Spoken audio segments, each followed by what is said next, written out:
Ito yung kadalasan na, kumbaga, mga patapon na yung tawag dito, salmon scrap. Kumbaga ano to, medyo madaming tinik eh.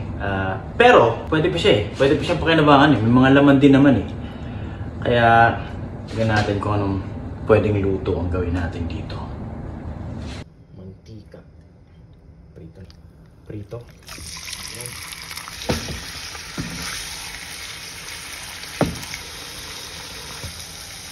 Set aside muna natin to. Manting mantika ulit. Yung sibuyas. Bawang. Balik yung salmon. Yun. Okay.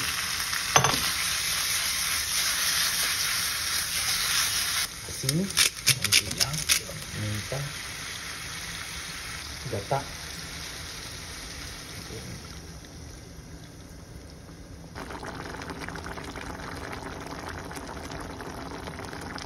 Bagoong. Ayan. Konting asukal.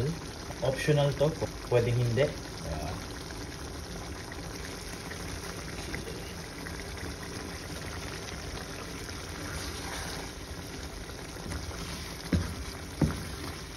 Pa natin ng konti.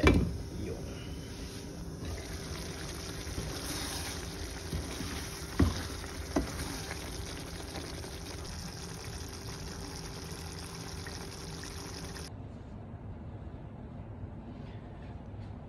Ito yung wag-wag na salmon or yung salmon scrap. Tinry ko lang siyang gawing Bicol Express sana. Ayan. Pero mukhang okay naman. Yun nga lang, syempre, mawawasak at mawawasak talaga siya kasi isda eh. Ganyan pa man, tikman natin. Ayan.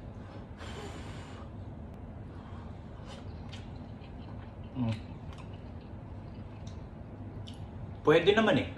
Messy lang tignan.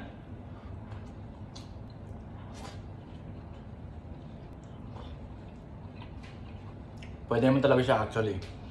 Kahit pa paano bagay rin naman. So, salmon scrap na medyo Bicol Express.